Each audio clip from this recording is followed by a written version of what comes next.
ಹೆದರಿದರೂ ನನ್ನ ಮನವಿ ಸೇವೆ ಮೂಲಕವಾಗಿ ನಿಮ್ಮೆಲ್ಲರನ್ನ ನಾನು ವಂದಿಸ್ತಾ ಇದ್ದೇನೆ. ಪ್ರೀತಿಯುಳ್ಳ ದೇವಶನರೇ, ಪ್ರತ್ಯೇಕವಾಗಿ ಇವತ್ತು ರಾತ್ರಿ 9 ಗಂಟೆಯಿಂದ ನಡೆಯುತ್ತಿರುವಂಥ ಪ್ರೇಯರ್ ಟ್ರೈನಿಗಾಗಿ ದೇವರಿಗೆ ನಾನು ವಂದನೆ ಸಲ್ಲಿಸ್ತೇನೆ. ಇವತ್ತು ರಾತ್ರಿ 9 ಗಂಟೆಯಿಂದ ಅದು ಪ್ರಾರಂಭವಾಗಲಿಕ್ಕಿದೆ. ಇದುವರೆಗೆ ರಿಜಿಸ್ಟ್ರೇಷನ್ಸ್ ಮಾಡಿಕೊಳ್ಳದೇ ಇರುವಂಥವರು ಕರ್ತನ ಸನ್ನಿಧಾನದಲ್ಲಿ ಇವತ್ತು ರಾತ್ರಿ ಒಳಗಾಗಿ 9 ಗಂಟೆ ಒಳಗಾಗಿ ಇನ್ನು ಕೊನೆ ಚಾನ್ಸನ್ನು ನಾವು ಕೊಡಲಿಕ್ಕಿದ್ದೇವೆ. ನೀವು ರಿಜಿಸ್ಟ್ರೇಷನ್ಸ್ ಮಾಡಿಕೊಂಡು ನಿಮ್ಮ ಹೆಸರುಗಳನ್ನು ಜಾಯಿನ್ ಮಾಡಿಕೊಳ್ಳ್ರಿ. ರಿಜಿಸ್ಟ್ರೇಷನ್ಸ್ ಫೀಸ್ 500 ರೂಪೀಸ್ ಆಗಿರುವಂಥದ್ದಾಗಿದೆ. ಈ ಕಾರ್ಯದಲ್ಲಿ ದೇವರು ನಿಮ್ಮನ್ನು ನಡೆಸಲಿ.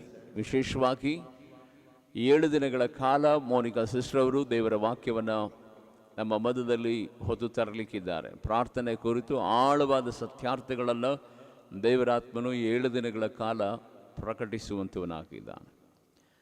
19-20ನೇ ತಾರೀಕು ಇದೇ ತಿಂಗಳಲ್ಲಿ ನಡೆಯುವಂಥ ಅರೆಜೆಸ್ತರ್ ಎನ್ನುವಂಥ ಕೂಟಕ್ಕಾಗಿ ನೀವೆಲ್ಲರೂ ಸಹ ನಿಮ್ಮನ್ನು ಸಿದ್ಧಪಡಿಸಿಕೊಳ್ಳ್ರಿ. ಕುಟುಂಬವಾಗಿ ಬರಬಹುದು. ನಿಮ್ಮ ಯವನಸ್ಥ ಮಕ್ಕಳನ್ನು ಕರ್ಕೊಂಡು ಬರಬಹುದು.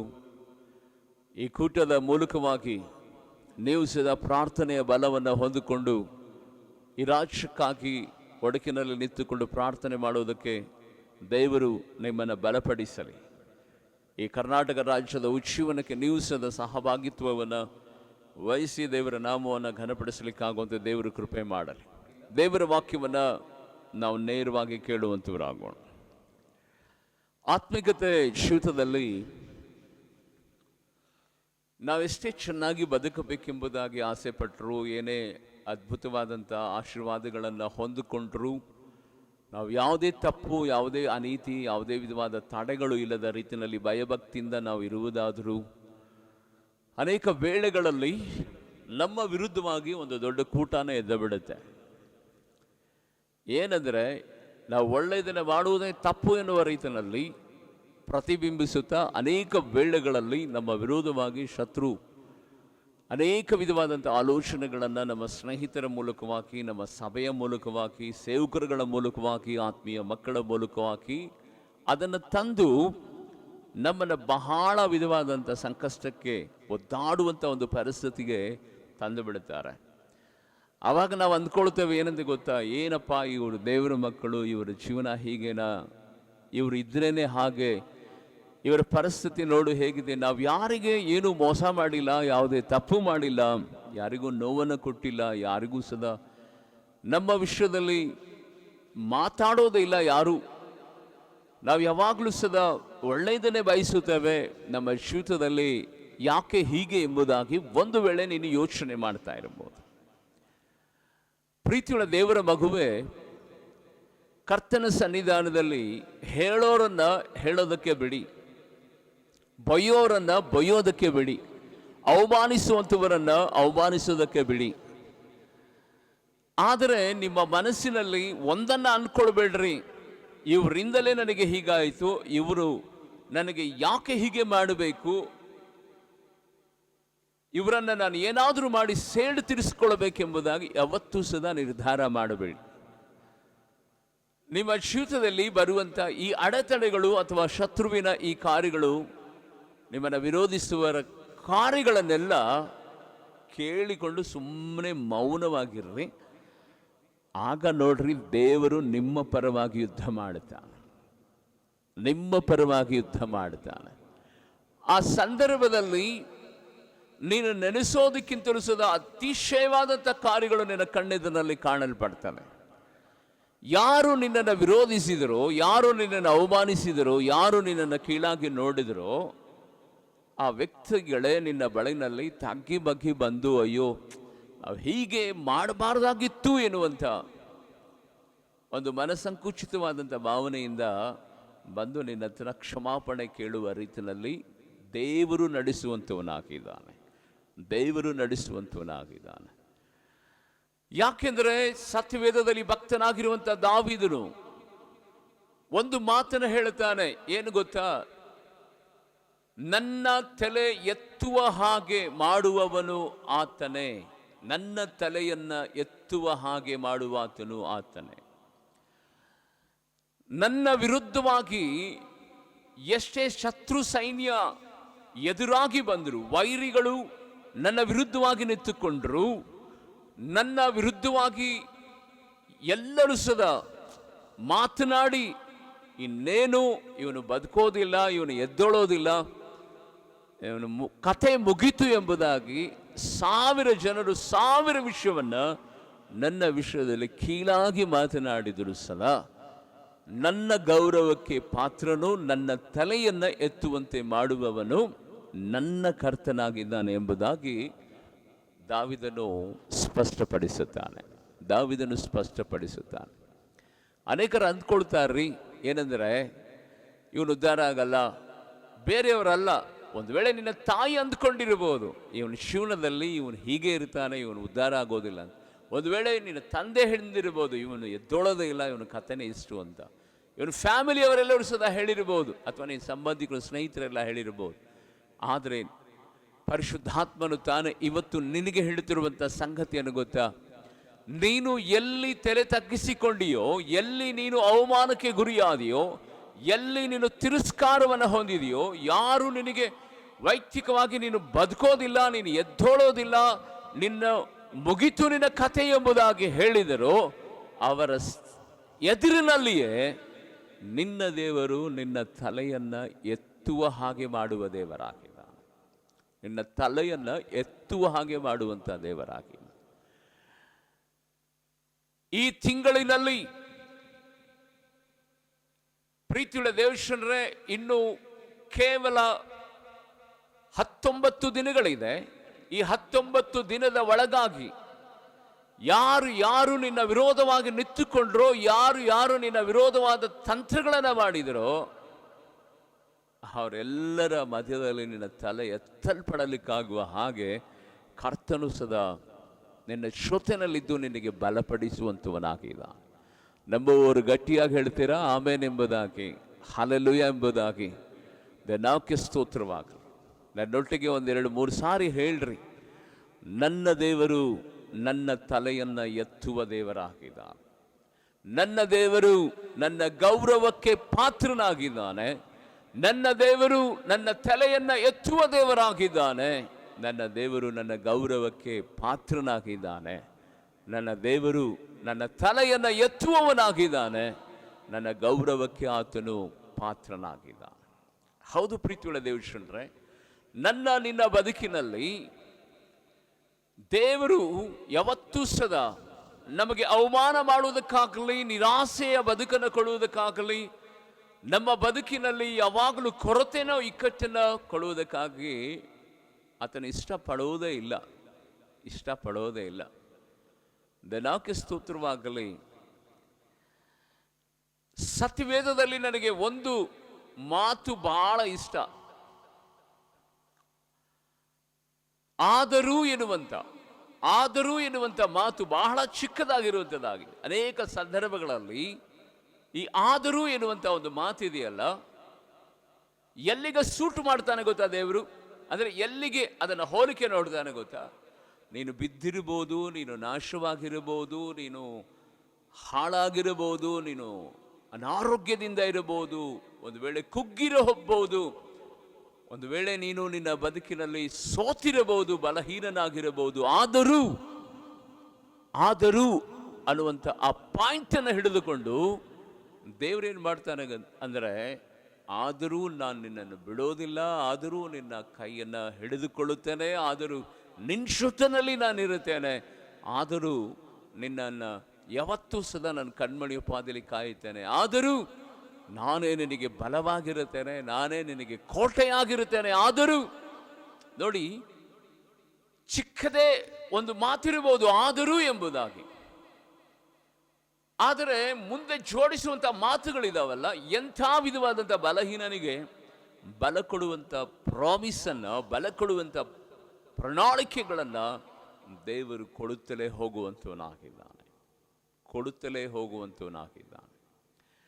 ಪ್ರೀತಿಯುಳ್ಳ ದೇವಶನರೇ, ಇವತ್ತು ನಿನ್ನ ಬದುಕಿನಲ್ಲಿ ಎಲ್ಲರೂ ಸದಾ ನಿನ್ನ ವಿರುದ್ಧವಾಗಿ ನಿಂತುಕೊಂಡು ನಿನ್ನ ಬದುಕು ಇಂಥದೇ ಎಂಬುದಾಗಿ ನೀನು ಕೀಳಾಗಿ ಮಾತನಾಡ್ತಾ ಇರುವುದಾದರೆ, ಆದರೆ ಬೈಬಲ್ ಹೇಳ್ತದೆ, ನೀನು ಮಾತ್ರ ಅವರ ಮಾತಿಗೆ ನೀನು ಕಿವಿಗೊಡದೆ, ನಿನ್ನ ನೀತಿವಂತಿಕೆಯನ್ನು ಬಿಟ್ಟುಕೊಡದೆ, ಪರಿಶುದ್ಧತೆ ಜೀವಿತವನ್ನು ಬಿಟ್ಟುಕೊಡದೆ, ಯಾವಾಗ ದೇವರ ಸನ್ನಿಧಾನದಲ್ಲಿ ನಿನಗೆ ನೀತಿಯಿಂದ ಬದುಕೋದಕ್ಕೆ ನೀನು ಪ್ರಾರಂಭ ಮಾಡ್ತೀಯೋ, ದೇವರು ಬೈಬಲಲ್ಲಿ ಅದೇ ದಾವೀದನ ಒಂದು ಮಾತನ್ನು ಹೇಳುತ್ತಾನೆ.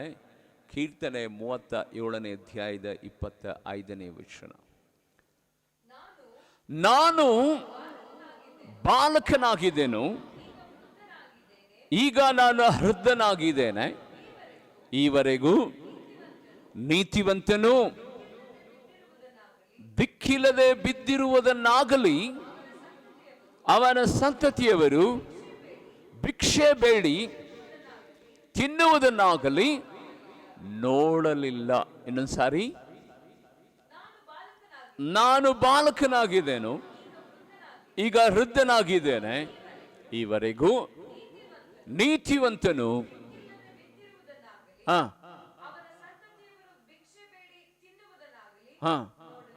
ನೋಡಲೇ ಇಲ್ಲ, ನೋಡಲೇ ಇಲ್ಲ.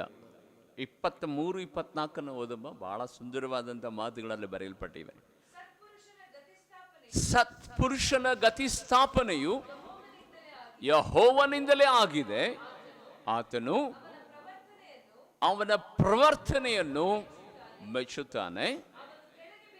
ಅವನು ಕೆಳಗೆ ಬಿದ್ದರೂ ಏಳದೆ ಹೋಗೋದಿಲ್ಲ, ಯೆಹೋವನು ಅವನನ್ನು ಕೈ ಹಿಡಿದು, ದನಕ್ಕೆ ಸ್ತೋತ್ರವಾಗಲಿ, ಅವನ ಕೈ ಹಿಡಿದು ಉದ್ಧಾರ ಮಾಡುವನು. ಚಪ್ಪಾಳೆ ತಟ್ಟುತ್ತಾ ದೇವರಿಗೆ ನಾವು ಕೃತಜ್ಞತಾ ಸ್ತೋತ್ರಗಳನ್ನು ಸಲ್ಲಿಸೋಣ.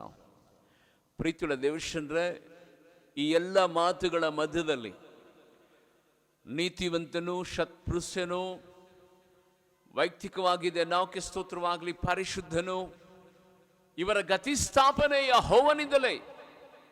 ಅವರ ಪ್ರವರ್ತನೆಯನ್ನು ನೋಡಿ ದೇವರು ಅವರನ್ನು ಆಶೀರ್ವಾದ ಮಾಡುತ್ತಾನೆ.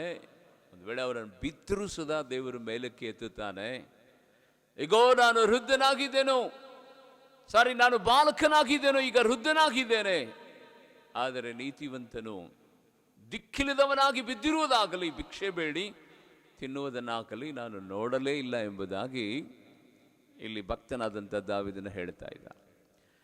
ಪ್ರೀತಿಯುಳ್ಳ ದೇವ ಮಕ್ಕಳೇ, ಆತ್ಮಿಕತೆ ಜೀವಿತದಲ್ಲಿ ದೇವರು ನಿನ್ನನ್ನು ನೋಡ್ತಾ ಇದ್ದಾನೆ, ನಿನ್ನ ಪ್ರವರ್ತನೆಯನ್ನು ನೋಡ್ತಾ ಇದ್ದಾನೆ, ನಿನ್ನ ಯಥಾರ್ಥತೆಯನ್ನು ನೋಡ್ತಾ ಇದ್ದಾನೆ. ಅನೇಕ ವೇಳೆಗಳಲ್ಲಿ ನಾವು ಬಹಳ ಕುಗ್ಗಿ ಹೋಗ್ಬಿಡ್ತೇವೆ. ಏನಕ್ಕೆ ಕುಗ್ಗಿ ಹೋಗ್ತೇವೆ ಗೊತ್ತಾ? ನಾವು ಮಾಡದೇ ಇರುವಂಥ ತಪ್ಪುಗಳು ನಮ್ಮ ಮೇಲೆ ಹಾಕಿದಾಗ, ನಾವು ಮಾಡದೇ ಇರುವಂಥ ಕಾರ್ಯಗಳ ಬಗ್ಗೆ ಸುಖಾಸುಮ್ಮನೆ ಮಾತನಾಡುವಾಗ, ನಾವು ಮಾಡದೇ ಇರುವಂಥ ಯಾವುದೋ ಒಂದು ಕಾರ್ಯದ ವಿಷಯದಲ್ಲಿ ನಮ್ಮ ಪಬ್ಲಿಸಿಟಿ ಮಾಡುವಾಗ, ನಾವು ನ್ಯಾಯಯುತವಾಗಿ ನಡೆದರೂ ಸಹ ಅನ್ಯಾಯವಾಗಿ ನಮ್ಮ ಮೇಲೆ ದರ್ಪ ಮಾಡುವಾಗ ನಾವು ತುಂಬ ನೊಂದ್ಕೊಂಡು ಬಿಡ್ತೇವೆ. ಎಷ್ಟು ನೊಂದ್ಕೊಳ್ತೇವೆ ಅಂತ ಹೇಳಿದ್ರೆ, ಅಯ್ಯೋ ಯಾಕಪ್ಪ ಬೇಕು ಈ ಜೀವನ ಅನ್ನುವಷ್ಟರ ಮಟ್ಟಿಗೆ ನಾವು ನೊಂದ್ಕೊಂಡು ಬಿಡ್ತೇವೆ. ದೇವಕ್ಕೆ ಸ್ತೋತ್ರವಾಗಲಿ.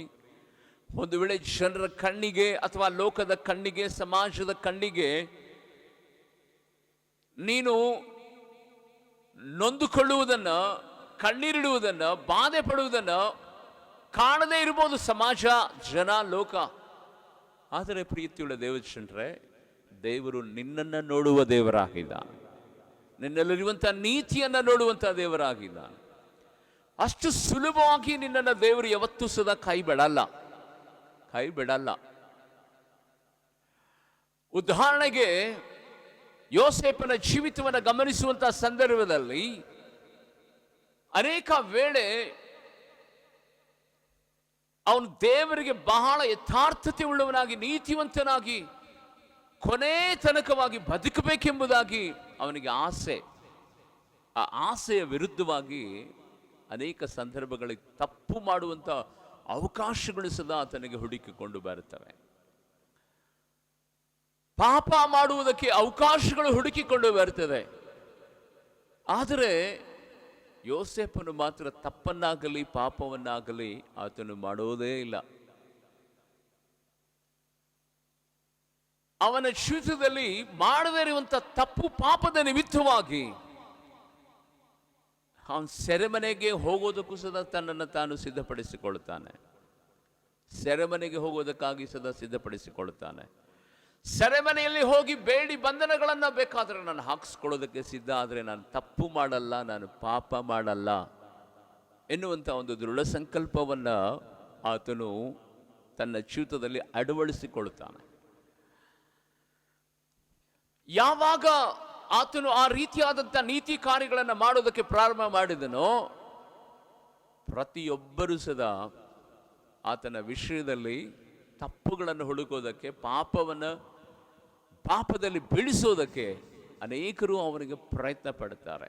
ಇನ್ನು ಕೆಲವೊಬ್ಬರಿಗೆ ಗೊತ್ತಾಗುತ್ತೆ, ಇವನಂಥ ತಪ್ಪು ಮಾಡುವಂಥ ವ್ಯಕ್ತಿ ಅಲ್ಲ, ಇವನು ಪಾಪ ಮಾಡುವಂಥ ವ್ಯಕ್ತಿ ಅಲ್ಲ, ಇವನು ಅನೀತಿ ಉಳ್ಳಂಥ ವ್ಯಕ್ತಿ ಅಲ್ಲ ಎಂಬುದಾಗಿ ಕೆಲವರಿಗೆ ಗೊತ್ತಾಗಿ, ಅರೆ ಇಷ್ಟು ನೀತಿಯಿಂದ ಬದುಕಿದನಲ್ಲ ಯೋಸೇಪ, ಪರಿಶುದ್ಧ ಜೀವಿತವನ್ನು ನಡೆಸಿದಂಥ ಯೋಸೇಪ, ಅವನಿಗಿಂಥ ಪರಿಸ್ಥಿತಿ ಬರಬೇಕಾಗಿತ್ತ?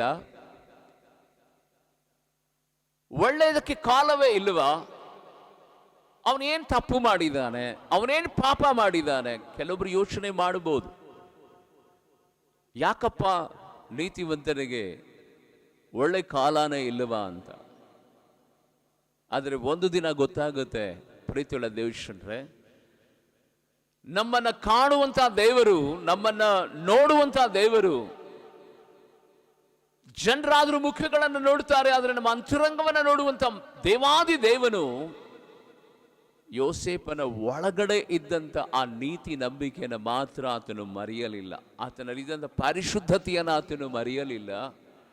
ದೇವಾದಿ ದೇವನು ಆ ಸೆರೆಮನೆಯ ಒಳಗಿಂದಲೇ ಅರಮನೆಗೆ ಕರೆದುಕೊಂಡು ಸಿಂಹಾಸನದ ಮೇಲೆ ಕೂತುಕೊಳ್ಳುವ ಹಾಗೆ ದೇವರು ಅವನನ್ನು ಆಶೀರ್ವಾದ ಮಾಡುತ್ತಾರೆ. ಅದಕ್ಕೆ ಇಲ್ಲಿ ಬೈಬಲಲ್ಲಿ ಭಕ್ತನು ಹೇಳ್ತಾ ಇದ್ದಾನೆ, ನೀತಿವಂತರು ಒಂದು ವೇಳೆ ಅವರು ಭಿಕ್ಷೆ ಬೇಡಿದ್ದಾಗಲಿ, ನೀತಿವಂತರು ವೈಯಕ್ತಿಕವಾಗಿ ಅವರು ತಿರಸ್ಕಾರ ಹೊಂದಿದವರಾಗಿ ನಾನು ನಡೆದದ್ದನ್ನು ನಾನು ನೋಡಲೇ ಇಲ್ಲ ಎಂಬುದಾಗಿ. ಹೌದು ಪ್ರೀತಿಯುಳ್ಳ ದೇವಜನರೇ, ಇವತ್ತು ನಿಮ್ಮ ಹೃದಯದಲ್ಲಿ ನೀವು ಒಂದನ್ನು ಬರೆದಿಟ್ಟುಕೊಳ್ಬೇಕೇನು ಗೊತ್ತಾ? ಕಾಲ ಹಾಗೆ ಇರಲ್ಲ. ಒಂದು ವೇಳೆ ನೀನು ಅಂದ್ಕೊಂಡಿರ್ಬೋದು, ನಾನು ನನ್ನ ಜೀವಿತದಲ್ಲಿ ನಾನು ಮಾಡಲಾರದಂಥ ತಪ್ಪನಿಗೆ ನನ್ನ ಮೇಲೆ ಹಾಕಿ ನನ್ನನ್ನು ನೋಯಿಸಿದಾರಲ್ಲ ಅಂತ ನೀನು ವೇದನೆ ಅನುಭವಿಸ್ತಾ ಇರ್ಬೋದು. ಆದರೆ ಒಂದು ದಿನ ಬರುತ್ತೆ, ದೇವಕ್ಕೆ ಸ್ತೋತ್ರವಾಗಲಿ, ನಿನ್ನ ನೀತಿವಂತಿಕೆಗೆ ಬದಲಾಗಿ ದೇವರು ನಿನ್ನ ಸಂತತಿಯನ್ನು, ನಿನ್ನ ಮಕ್ಕಳನ್ನು ದೇವಕ್ಕೆ ಸ್ತೋತ್ರವಾಗಲಿ ಈ ದೇಶದಲ್ಲಿ ಉನ್ನತವಾದ ಮೇಲುಗಳಿಂದ ತುಂಬಿಸುವ ಹಾಗೆ ಆತನು ಮಾರ್ಪಡಿಸಿ ನಡೆಸುವಂಥ ದೇವರಾಗಿಲ್ಲ. ಒಂದು ಕಂಪನಿಯಲ್ಲಿ ಕೆಲಸ ಮಾಡ್ತಾ ಇರ್ತಾನೆ ಒಬ್ಬ ಮನುಷ್ಯ. ಆ ಮನುಷ್ಯ ದೇವರನ್ನ ಮತ್ತು ವಾಕ್ಯವನ್ನು ಅರಿತಂಥ ಮನುಷ್ಯ, ಅವನು ಯಾವುದು ತಪ್ಪು ಪಾಪನ ಮಾಡೋದೇ ಇಲ್ಲ. ಅವನ ಜೊತೆನಲ್ಲಿರುವಂಥವರು ಅನೇಕರು ಹೇಳ್ತಾರೆ, ನಿನ್ನಲ್ಲಿರುವಂಥ ನೀತಿವಂತಿಕೆಯಿಂದ ನಾವು ಸುಧಾ ಕಷ್ಟವನ್ನು ಅನುಭವಿಸ್ತಾ ಇದ್ದೇವೆ. ಒಂದು ಸುಳ್ಳು ಹೇಳಿ ಏನಾಗುತ್ತೆ? ಏನಾದರೂ ತಪ್ಪು ಮಾಡುವಾಗ ಅದನ್ನು ಸಹಿಸ್ಕೋ. ಏನಾಗುತ್ತೆ? ನಮಗೆ ಹೆಂಡತಿ ಮಕ್ಕಳಿದ್ದಾರೆ, ನಾವು ಎಲ್ಲರ ಜೊತೆ ಬದುಕಬೇಕು. ನೋಡು, ಅವರು ಹೇಗೆ ಮನೆ ಕಟ್ಟಿದ್ದಾರೆ, ಹೇಗೆ ಕಾರುಗಳಲ್ಲಿ ಓಡಾಡ್ತಾ ಇದ್ದಾರೆ, ಹೇಗೆ ಬದುಕುತ್ತಾ ಇದ್ದಾರೆ. ನಿನಗೇನು ಲೈಫಲ್ಲಿ ಆಸೆನೇ ಇಲ್ವಾ? ಉದ್ಧಾರ ಆಗ್ಬೇಕೆನ್ನುವಂಥ ಆಸೆನೇ ಇಲ್ವಾ ಎಂಬುದಾಗಿ ಆತನನ್ನು ಚುಚ್ಚಿ ಮಾತನಾಡ್ತಾ ಇರ್ತಾರೆ. ಆದರೆ ಆತನು ಹೇಳುವಂಥ ಸಂಗತಿಯನ್ನು ಗೊತ್ತಾ? ಇಲ್ಲ, ನಾನು ಮಾತ್ರ ತಪ್ಪನ್ನು ಮಾಡಲ್ಲ, ನಾನು ಮಾತ್ರ ಪಾಪವನ್ನು ಮಾಡಲ್ಲ, ನಾನು ಮಾತ್ರ ಅನೀತಿಯನ್ನು ಬಿಟ್ಟು ನಾನು ನಡೆಯೋದಿಲ್ಲ. ದೇವರೇನೋ ಕೊಡ್ತಾರೋ ಅಷ್ಟರಲ್ಲೇ ನಾನು ಇರ್ತೇನೆ ಎಂಬುದ. ಇವತ್ತಿನ ದಿನಮಾನಗಳಲ್ಲಿ ಆತ್ಮಿಕತೆ ಬದುಕು ಹೇಗಿದೆ ಗೊತ್ತಾ? ಹೀಗೆ ಮಾಡಬೇಕು, ಹೀಗೆ ಮಾಡಿದರೆ, ಹೀಗೆ ಪ್ಲಾನ್ಗಳನ್ನು ಮಾಡಿದರೆ, ಹೀಗೆ ಹಣ ಹೂಡಿಕೆ ಮಾಡಿದರೆ ಡಬಲ್ ಆಗುತ್ತೆ, ತ್ರಿಬಲ್ ಆಗುತ್ತೆ.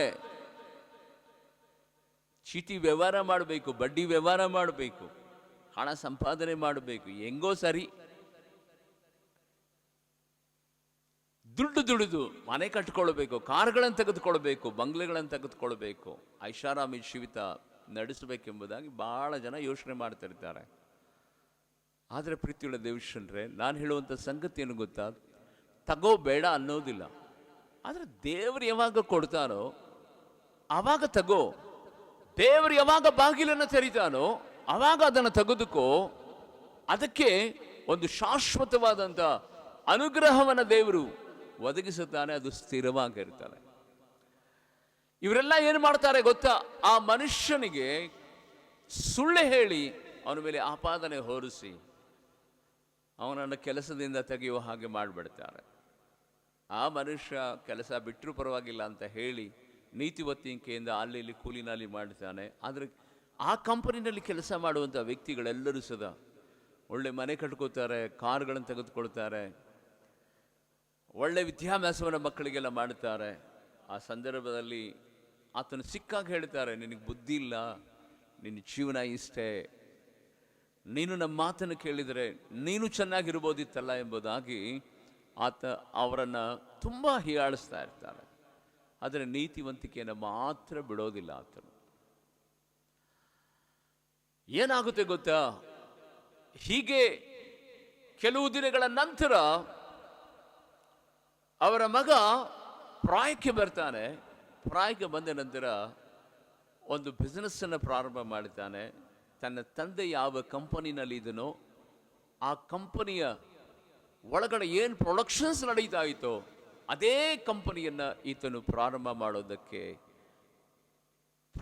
ಮಾಡುತ್ತಾನೆ. ಮಾಡಿದರೆ ನಾಲ್ಕು ಸ್ತೋತ್ರವಾಗಲಿ, ದೇವಾದಿ ದೇವನು ಪರಲೋಕದ ಎಲ್ಲ ಬಾಗಿಲುಗಳನ್ನು ತೆರೆದು ಆ ಮಗನನ್ನು ಸಕಲ ವಿಧವಾದಂಥ ಸಮೃದ್ಧಿಯಿಂದ ತುಂಬುತ್ತಾನೆ. ಕಾರಣ ಏನಪ್ಪ ಅಂದರೆ, ಈ ಮನುಷ್ಯನು ತನ್ನ ಮಕ್ಕಳಿಗೆ ಹಣ ಹೇಗೆ ಸಂಪಾದನೆ ಮಾಡಬೇಕೆಂಬುದಾಗಿ, ಹೇಗೆ ಅನ್ಯ ಮಾರ್ಗದಿಂದ ಸಂಪಾದನೆ ಮಾಡಬೇಕೆಂಬುದಾಗಿ ಕಲಿಸದೆ, ದೇವರ ಭಕ್ತಿಯಲ್ಲಿ ಹೇಗೆ ಬೆಳಿಬೇಕು, ಹೇಗೆ ನೀತಿವಂತಿಕೆಯಿಂದ ಬದುಕಬೇಕು, ಹೇಗೆ ಪರರಿಗೆ ನಾವು ಸಹಾಯ ಮಾಡಬೇಕು, ದೇವರ ಮನಸ್ಸು ನಾವು ಹೇಗೆ ಅರ್ಥಕೊಳ್ಳಬೇಕು ಎನ್ನುವಂಥ ಭಯಭಕ್ತಿಯ ಮಾತುಗಳನ್ನು ಆತನು ಕಲಿಸುತ್ತಾನೆ. ಅವನಿಗೆ ಸಾವು ಸಮೀಪವಾಗ್ತದೆ. ಆ ಸಾವು ಸಮೀಪವಾಗ್ತಿರುವಂಥ ಸಂದರ್ಭದಲ್ಲಿ ಎಲ್ಲ ಜನರು ಹೋಗಿ ಕೇಳ್ತಾರೆ, ನಿಮ್ಮ ಮಗ ನೋಡ್ರಿ ಎಷ್ಟು ಉನ್ನತವಾದಂಥ ಸ್ಥಿತಿನಲ್ಲಿ ಇದ್ದಾನೆ, ಇವತ್ತು ಇಂಥ ಟೈಮ್ನಲ್ಲಿ ಕೂತ್ಕೊಂಡು ತಿನ್ನುವಂಥ ಸಮಯದಲ್ಲಿ ನಿಮಗೆ ಇಂಥ ಒಂದು ಪರಿಸ್ಥಿತಿ ಬಂದಿದೆ ಎಂಬುದಾಗಿ ಹೇಳುವಾಗ ಆ ಮನುಷ್ಯನ ಬಾಯಿಂದ ಒಂದು ಮಾತು ಬರ್ತದೆ, ನೀತಿವಂತನ ಮಕ್ಕಳು ಉಪವಾಸ ಬಿದ್ದಿದ್ದಾಗಲಿ ಒಂದು ದಿನವಾದರೂ ಭಿಕ್ಷೆ ಬೇಡಿದ್ದನ್ನಾಗಲಿ ನಾನು ಸದಾ ನೋಡಲೇ ಇಲ್ಲ ಅಂತ. ಸತ್ಪುರುಷನ ಗತಿ ಸ್ಥಾಪನೆಯ ಯೆಹೋವನಿಂದಲೇ.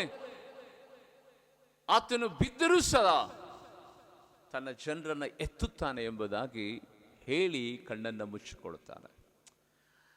ಈ ಮಾತನ್ನು ಯಾಕೆ ನಾನು ನಿಮಗೆ ಹೇಳುತ್ತೇನೆ ಎಂಬುದಾಗಿ ಅರ್ಥ ಆಗ್ತಿದೆ ಎಂಬುದಾಗಿ ನಾನು ನೆನೆಸುತ್ತೇನೆ. ಪ್ರೀತಿಯುಳ್ಳ ದೇವಜನರೇ, ಯೇಸುವಿನ ನಾಮದಲ್ಲಿ, ಆದರೂ ಇವತ್ತು ನೀನು ಎಂಥ ಪರಿಸ್ಥಿತಿನಲ್ಲಿ ಇದೆಯೋ ಆದರೂ ಸಹ ದೇವರು ನಿನ್ನನ್ನು ನೋಡ್ತಾ ಇದ್ದಾನೆ. ಇವತ್ತು ಜನರು ಅಂತ ಇರಬಹುದು, ನಿನ್ನ ಕೊರತೆಯಲ್ಲಿದ್ದಿ, ನೀನು ಬಿದ್ದು ಹೋಗಿದ್ದಿ, ನಿನ್ನ ಮೇಲೆ ಕೇಳೋಕ್ಕಾಗಲ್ಲ, ನಿನ್ನ ಪರಿಸ್ಥಿತಿ ಇಂಥದ್ದು, ನಿನ್ನ ಜೀವನ ಇಂಥದ್ದು, ನಿನ್ನ ಬದುಕು ಇಂಥದ್ದು, ಯಾಕೆ ಯೇಸು ಸ್ವಾಮಿನ ನಂಬಿದೆ, ಯಾಕೆ ನಿನ್ನ ಯೇಸು ಸ್ವಾಮಿನ ನಂಬಿ ಈ ರೀತಿಯಾದ ಕಷ್ಟವನ್ನು ನೀನು ಅನುಭವಿಸ್ತಾ ಇದೆ ಎಂಬುದಾಗಿ ಪ್ರಶ್ನೆ ಮೇಲೆ ಪ್ರಶ್ನೆಗಳು ನಿನ್ನನ್ನು ಮಳೆಯ ರೀತಿಯಲ್ಲಿ ಸುರಿಸ್ತಾ ಇರಬಹುದು. ಆದರೆ ಬೈಬಲ್ ಹೇಳ್ತದೆ ಗೊತ್ತಾ, ನೀತಿವಂತನಿಗೆ ಸಂಭವಿಸುವ ಕಷ್ಟಗಳು ಅನೇಕವಿರುವುದಾದರೂ ದೇವರು ಅವೆಲ್ಲವುಗಳಿಂದ ಬೆಳೆಸಿ ಕಾಪಾಡುವಂತವನಾಗಿದ್ದಾನೆ. ನೀತಿವಂತನು 7 ಸಾರಿ ಬಿದ್ದರೂ ದೇವರು 7 ಸಾರಿನೂ ಸದಾ ಅವನ ಕೈ ಹಿಡಿದು ಆತನನ್ನ ಮೇಲೆ ಕೆತ್ತುತ್ತಾನೆ ಎಂಬುದಾಗಿ. ದೇವರ ಮಕ್ಕಳೇ, ಕೋಟಿ ಕೋಟಿ ಸಂಪಾದನೆ ಮಾಡಿಕೊಳ್ತಾರೆ ಜನ ಅನ್ಯ ಮಾರ್ಗಗಳಿಂದ, ಇನ್ನೊಬ್ಬರಿಗೆ ಮೋಸ ಮಾಡಿ, ಇನ್ನೊಬ್ಬರಿಗೆ ಅನ್ಯಾಯ ಮಾಡಿ, ಅನೀತಿ ಅಕ್ರಮ ಮಾಡಿ. ಯೋಸೇಫನು, ದಾನಿಯೇಲನು, ನಾಲ್ಕು ಸ್ತೋತ್ರವಾಗಲಿ, ದಾವಿದನು ಎಲ್ಲಿ ಮೋಸ ಮಾಡಿದರು, ಯಾರಿಂದ ಕಿತ್ತುಕೊಂಡ್ರು, ಎಲ್ಲಿ ಅವರು ಸಂಪಾದನೆ ಮಾಡಿದರು, ಅಬ್ರಹಾಮನಿರ್ಬೋದು, ನಾಲ್ಕು ಸ್ತೋತ್ರವಾಗಲಿ ಬೈಬಲಲ್ಲಿ ನೋಡುವಂಥ ನಮ್ಮ ಪೂರ್ವಿಕರ ಜೀವಿತವನ್ನು, ಅವರ ಆತ್ಮಿಕತೆ ಬದುಕನ್ನು ಅಳೆಯುವಾಗ ಅವರ ನೀತಿವಂತಿಕೆಯೇ ದೇಶದ ಮೇಲನ್ನು ಅನುಭವಿಸುವ ಹಾಗೆ ಮಾಡಿತು ಎಂಬುದಾಗಿ ಸತ್ಯವೇದ ಹೇಳ್ತದೆ. ಅದಕ್ಕಾಗಿ ಕರ್ತನ ಸನ್ನಿಧಾನದಲ್ಲಿ ಕೋಟಿ ಕೋಟಿ ಸಂಪಾದನೆ ನಾವು ಮಾಡಿಕೊಳ್ಳಬಹುದು, ಮನೆ ತೆಗೆದುಕೊಳ್ಳಬಹುದು, ಕಾರುಗಳನ್ನು ಇಟ್ಟುಕೊಳ್ಳಬಹುದು, ಒಂದು ವೇಳೆ ಬ್ಯಾಂಕ್ ಬ್ಯಾಲೆನ್ಸ್ ಇಟ್ಟುಕೊಂಡಿರ್ಬೋದು. ಆದರೆ ಅದರಿಂದ ನಮಗೆ ಸಂತೋಷ ಇಲ್ಲ, ಅದರಿಂದ ನಮಗೆ ನೆಮ್ಮದಿ ಇಲ್ಲ, ಅದರಿಂದ ನನಗೆ ಆರೋಗ್ಯ ಇಲ್ಲ ಅಂದರೆ ಎಷ್ಟು ಕೋಟಿ ಸಂಪಾದನೆ ಮಾಡಿದರೂ ಅದರಿಂದ ನಮಗೆ ಲಾಭ ಏನ್ರಿ? ನನಗೆ ನೆಮ್ಮದಿನೇ ಇಲ್ಲ ಅಂದರೆ ಆ ಕೋಟಿ ತೆಗೆದುಕೊಂಡ್ರಿ ಏನ್ರಿ ಮಾಡ್ತೀರಾ? ಏನು ಮಾಡೋದಕ್ಕೆ ಆಗುತ್ತೆ? ಯೇಸುವಿನ ನಾಮದಲ್ಲಿ ನೀತಿವಂತಿಕೆಯಿಂದ ನೀನು ಬದುಕುವುದಾದರೆ, ಪರಿಶುದ್ಧತೆ ಜೀವಿತವನ್ನು ನೀನು ನಡೆಸುವುದಾದರೆ, ಇವತ್ತು ನಿನ್ನ ವಿಷಯದಲ್ಲಿ ಜನರು ನಾನಾ ವಿಧವಾದ ಲೀಸ್ಟ್ಗಳನ್ನು ಕೊಟ್ಟು ನಿನ್ನ ಪರಿಸ್ಥಿತಿ, ನಿನ್ನ ಜೀವನ ಅಳಿತಾ ಇರಬಹುದು, ನಿನ್ನ ವಿರೋಧಿಗಳಾಗಿ ಮಾರ್ಪಟ್ಟಿರಬಹುದು, ನಿನಗೆ ಅವಹೇಳನ ಮಾಡ್ತಿರ್ಬೋದು, ಕೀಳಾಗಿ ನೋಡ್ತಿರ್ಬೋದು. ಆದರೂ ನನ್ನ ದೇವರು ನಿನ್ನ ಸಂತತಿಯ ಮೇಲೆ ತನ್ನ ಕೃಪೆಯನ್ನು, ತನ್ನ ಕನಿಕರವನ್ನು, ತನ್ನ ದಯೆಯನ್ನು ಇಟ್ಟು ನಿನ್ನ ಮಕ್ಕಳು ನೀತಿವಂತರನ್ನಾಗಿ ಮಾರ್ಪಡಿಸಿ ಈ ದೇಶದ ಮೇಲನ್ನು ಅನುಭವಿಸುವ ಹಾಗೆ ಮಾಡ್ತಾರೆ. ಒಂದು ವೇಳೆ ಎಷ್ಟೇ ಹಣ ಇದ್ದರೂ ಆರೋಗ್ಯ ಇಲ್ಲ ಅಂದರೆ, ಎಷ್ಟೇ ಆಶೀರ್ವಾದ ಒಬ್ಬ ಮನುಷ್ಯನ ಜೀವಿತದಲ್ಲಿ ಇದ್ರೂ ಅವನಿಗೆ ನೆಮ್ಮದಿ ಇಲ್ಲ ಅಂದರೆ, ಎಷ್ಟೇ ಐಶ್ವರ್ಯ ಇದ್ದರೂ ಅವನಿಗೆ ವೈಯಕ್ತಿಕವಾದಂಥ ಜೀವಿತದಲ್ಲಿ ನಿದ್ದೆ ಇಲ್ಲ ಅಂದರೆ, ಅವನು ಏನು ಸಂಪಾದನೆ ಮಾಡಿದರೂ ಏನು ಪ್ರಯೋಜನನೇ ಇರಲ್ಲ. ನೆಮ್ಮದಿ, ಆರೋಗ್ಯ, ಸಮಾಧಾನ ಇಲ್ಲದ ಆ ಜೀವಿತ ಯಾರಿಗೂ ಬೇಕು? ಯಾರಿಗೂ ಬೇಕು? ಇವತ್ತು ಕರ್ತನ ಸನ್ನಿಧಾನದಲ್ಲಿ ದೇವರು ನಿನ್ನ ಸಂಗಡ ಮಾತನಾಡುತ್ತಿರುವಂಥ ಸಂಗತಿಯನ್ನು ಗೊತ್ತಾ? ನಿನ್ನಲ್ಲಿರುವಂಥ ನೀತಿವಂತಿಕೆಯನ್ನು ನೀನು ಬಿಟ್ಟುಕೊಡಬೇಡ, ಪರಿಶುದ್ಧತೆಯನ್ನು ಬಿಟ್ಟುಕೊಡಬೇಡ. ಯಾರೇ ಎಷ್ಟೇ ಜನ ಎದುರಾಗಿ ನಿಂತುಕೊಂಡ್ರು ಸದಾ ನೀನು ಯುದ್ಧ ಮಾಡೋದಕ್ಕೆ ಹೋಗಬೇಡ. ದೇವರ ಕೈಯಲ್ಲಿ ಒಪ್ಪಿಸಿಕೊಡು. ನಿನ್ನ ಕುಟುಂಬ, ನಿನ್ನ ಮನೆ, ನಿನ್ನ ಮಕ್ಕಳು, ನಿನ್ನ ಸಂಸಾರ, ನಿನ್ನ ಹೊಲ, ನಿನ್ನ ಬಿಸ್ನೆಸ್ಸು, ನಿನ್ನ ಗಾಡಿಗಳು, ನಿನ್ನ ಮನೆ ಏನಿದಾವೋ ಸಕಲವೂ ಆತನೇ ಕೊಟ್ಟಿದ್ದಾನೆ. ಅಪ್ಪ ನೀನು ನೋಡ್ಕೊಳಪ್ಪ, ನನಗೆ ಹಾಯಾಗಿ ನಿದ್ರೆ ಮಾಡುವಂತೆ, ಹಾಯಾಗಿ ಊಟ ಮಾಡಿ ಆರೋಗ್ಯಪೂರ್ಣನಾಗಿ ಬದುಕುವಂತೆ ನನಗೆ ಸಹಾಯ ಮಾಡು ಎಂಬುದಾಗಿ ದೇವರ ಹತ್ರ ಪ್ರಾರ್ಥನೆ ಮಾಡಿಕೊಳ್ಳ್ರಿ. ಪ್ರೀತಿಯುಳ್ಳ ದೇವಜನರೇ, ಈ ಲೋಕದಲ್ಲಿ ಒಂದು ಮಾತನ್ನು ಹೇಳಿ ನಾನು ಮುಗಿಸುತ್ತೇನೆ. ನಿಮ್ಮ ಬದುಕಿನಲ್ಲಿ ಏನೇ ಇದ್ರೂ ಸದಾ ನೆಮ್ಮದಿ ಇಲ್ಲದೆ ಇರುವಂಥದ್ದು ಯಾವುದೂ ಸದಾ ನಿಮ್ಮ ಜೀವಿತದಲ್ಲಿ ಇರುವುದಾದರೆ ಅದರ ಬಗ್ಗೆ ಚಿಂತನೆ ಮಾಡೋದಕ್ಕೆ ಹೋಗಬೇಡ್ರಿ. ನೆಮ್ಮದಿ ಕೊಡುವಂಥ ಕ್ರಿಯೆ ಕಾರ್ಯಗಳ ಬಗ್ಗೆ ಚಿಂತೆ ಮಾಡಿರಿ, ಆಲೋಚನೆ ಮಾಡಿರಿ, ಬಯಸ್ರಿ. ದೇವರೇ ಕರ್ತನೇ ಸ್ವಾಮಿನ ನೆಮ್ಮದಿಯಾಗಿ ಹೇಗಿರಬೇಕು? ಯಾಕೆಂದರೆ ಒಬ್ಬ ಮನುಷ್ಯನ ನೆಮ್ಮದಿ ಕಳೆದುಕೊಳ್ಳೋದೆ ಪಾಪ ಮಾಡೋದರಿಂದ, ನೆಮ್ಮದಿ ಕಳ್ಕೊಳ್ಳೋದೆ ಇನ್ನೊಬ್ಬರಿಗೆ ಮೋಸ ಮಾಡೋದರಿಂದ, ನೆಮ್ಮದಿ ಕಳ್ಕೊಳ್ಳೋದೆ ಇನ್ನೊಬ್ಬರ ವಿಷಯದಲ್ಲಿ ತಲೆ ಹಾಕೋದ್ರಿಂದ, ನೆಮ್ಮದಿ ಕಳೆದುಕೊಳ್ಳೋದೆ ಇನ್ನೊಬ್ಬರಿಗೆ ಅನ್ಯಾಯ ಮಾಡೋದರಿಂದ. ಅದನ್ನು ನಮ್ಮ ಬದುಕಿನಿಂದ ದೂರ ಮಾಡಿದರೆ ಪರಲೋಕದ ದೇವರು ಪರಲೋಕದ ದ್ವಾರಗಳನ್ನೇ ನಮಗೆ ತೆರೀತಾನೆ. ನೀತಿವಂತನ ಗುಡಾರದಲ್ಲಿ ದುಷ್ಟನ ದಂಡಾಧಿಕಾರ ನಡೆಯೋದಿಲ್ಲ, ನೀತಿವಂತನು ನಂಬಿಕೆಯಲ್ಲೇ ಬದುಕುತ್ತಾನೆ ಎನ್ನುವಂಥ ಆ ವಾಗ್ದಾನ ಇದೆಯಲ್ಲ, ಸಾಕು. ನಮಗೆ ಏನು ಕೊಟ್ಟಿದ್ದಾನೋ, ಎಷ್ಟು ಕೊಟ್ಟಿದ್ದಾನೋ ಅಷ್ಟಲ್ಲೇ ಇರೋಣ. ಅವರನ್ನು ನೋಡಿ, ಇವರನ್ನು ನೋಡಿ, ಅವರು ಹಾಗೆ ಬೆಳೆದರು, ಇವರು ಹಾಗೆ ಬೆಳೆದರು, ಅವರು ಆ ರೀತಿಯ ಮನೆ ಕಟ್ಕೊಂಡ್ರು, ಅದೆಲ್ಲ ಬೇಕಾಗಿಲ್ಲ ನಮಗೆ. ಒಂದು ವೇಳೆ ಖಂಡಿತವಾಗಿ ದೇವರು ಕೊಟ್ಟರೆ ನೀವು ಹೇಳಿ, ಜಾಸ್ತಿ ಟೆನ್ಷನ್ ತೆಗೆದುಕೊಳ್ಳೋಕೆ ಹೋಗ್ಬೇಡ್ರಿ. ಖಂಡಿತವಾಗಿ ದೇವರು ಕೊಟ್ಟರೆ ಅದನ್ನು ನಾನು ತೆಗೆದುಕೊಳ್ತೀನಿ, ದೇವ್ರು ಕೊಟ್ಟರೆ ಅದನ್ನು ಮಾಡ್ತೀನಿ, ದೇವರು ಕೊಟ್ಟರೆ ಅದು ನನಗೆ ಪ್ರಾಪ್ತಿಯಾಗುತ್ತೆ, ದೇವರು ಕೊಟ್ಟರೆ ಆ ಕೆಲಸವನ್ನು ನಾನು ಮಾಡಿ ಮುಗಿಸ್ತೇನೆ ಅಂತ ಆ ನಂಬಿಕೆ, ನೀತಿವಂತಿಕೆ ನಿಮ್ಮ ಒಳಗಡೆ ಇರುವುದಾದರೆ ನೀವೇ ಧನ್ಯರು, ನೀವೇ ಪುಣ್ಯವಂತರು. ಕಣ್ಣುಗಳನ್ನು ಮುಚ್ಚಿ ಪ್ರಾರ್ಥನೆ ಮಾಡಿಕೊಳ್ಳೋಣ. ಪರಿಶುದ್ಧನಾಗಿರುವಂತಹ ನನ್ನ ತಂದೆಯಾದ ದೇವ, ನಜರೇತಿನ ಯೇಸುವಿನ ನಾಮದಲ್ಲಿ ನಿನ್ನ ಪವಿತ್ರ ಕರಗಳಲ್ಲಿ ದೇವರೇ ಕರ್ತನೆ ಸ್ವಾಮಿ ಈ ಸಂದೇಶವನ್ನು ದೇವರೇ ಎಲ್ಲಿ ಎಲ್ಲಿ ಕೇಳ್ತಾ ಇದ್ದಾರೋ ಅಪ್ಪ ಅವರ ಎಲ್ಲರ ಆತ್ಮ ಯೇಸುವಿನ ನಾಮದಲ್ಲಿ ದೇವರೇ ಸಮಾಧಾನ ಹೊಂದಲಿ ಎಂಬುದಾಗಿ ನಾನು ಪ್ರಾರ್ಥಿಸ್ತೇನೆ. ಏಸಪ್ಪ ದೇವರೇ ಕರ್ತನೆ, ನೀತಿವಂತರು ಇವತ್ತು ಎಷ್ಟೋ ಕಣ್ಣೀರು ನೆಡ್ತಾ ಇದ್ದಾರೆ, ಎಷ್ಟೋ ಹೋರಾಟಗಳನ್ನು ಮಾಡ್ತಾ ಇದ್ದಾರೆ.